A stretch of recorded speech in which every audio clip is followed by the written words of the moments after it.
Mas pinalambot, mas pinalaki, at mas pinasarap. Yan nga ang dinayo nating donut. Nasa halagang 12 pesos to 28 pesos ay matitikman mo na. At kung solo ka ay meron silang 99 pesos na may kasama ng isang donut at cold coffee drink. At hindi lang yan, dahil meron din silang package na sa halagang 170 pesos ay may kasama ng siyam na assorted na donut. Pero kung pang maramihan talaga ang gusto mo, meron silang 290 pesos na may kasama ng 20 pieces na donut. Dito lang yan sa Glaze 7 na located sa number 3 Luzon Street, Barangay South Signal, Taguig City. O paano, tara na at samahan nyo ko.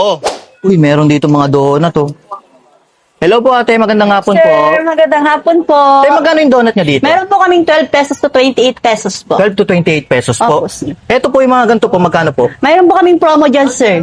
Meron po kaming bundle C, mix na po siya, 170 pesos po. 170 pesos lang po yan. Opo, sir. Eh, yung mga ganito po, ano po to? Meron kaming 20 pieces po, 290 po. 20 pieces? Opo, sir. 290 pesos? Opo, sir. Assorted na po to? Pwede, sir, assorted kahit anong pong gusto Yun. yung flavor po. Madam, nakita ko rin dito na meron kayo dito mga drinks. Magkano naman po yung drinks? Meron po kaming 95 pesos po. Meron din po kaming promo, sir. May kasama na siyang donut. 95 pesos lang po. Caramel macchiato. 95 pesos may kasama ng donut. Opo, sir. Bukod po dyan, yan lang po yung drinks nyo? Meron pa po kami, sir, milk tea. Mas mura po. Yan, magkano po yan? 39 to 49 pesos po.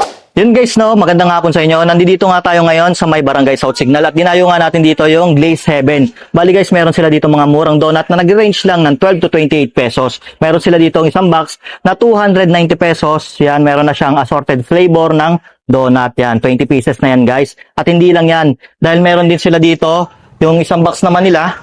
Yung isang box sila dito guys. Yan, thank you te. Yan. Ito guys, yung kanilang isang box dito, 170 pesos. Yan, 9 pieces naman yan ng iba't ibang klaseng donuts. Yun guys, tikman na natin yung kanilang donut dito. Yun oh. Siyempre, takpan muna natin, lagay natin dito. Ito yung kanilang donut guys. Yun oh. Uy, chocolate. Tikman natin.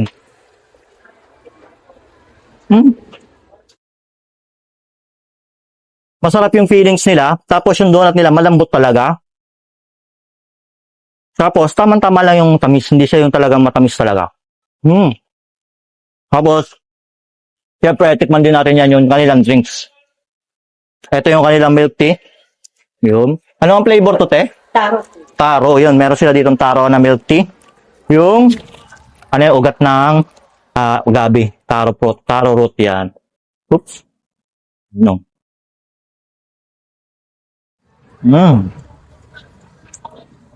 Sarap.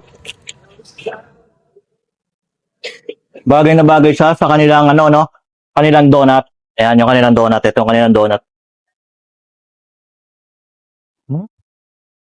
Tapos guys, ito naman yung kanilang triple chocolate, yung kanilang bestseller dito. Yan.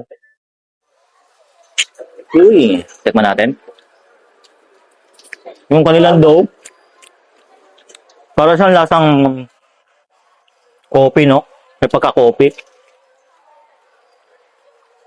Pero ang sulit dito, kasi yung dough talaga ng nila, donut nila, papakalambot talaga. Kahit yung ganila, no? Kasi may mga donut dito na mabibili mo sa mga gantong kanto-kanto na matigas na yun. Pero ito, solid, palambot, magugustuhan talaga ng mga kids. Tsaka maganda itong pamerienda o pangregalo sa mga may birthday. Lalo.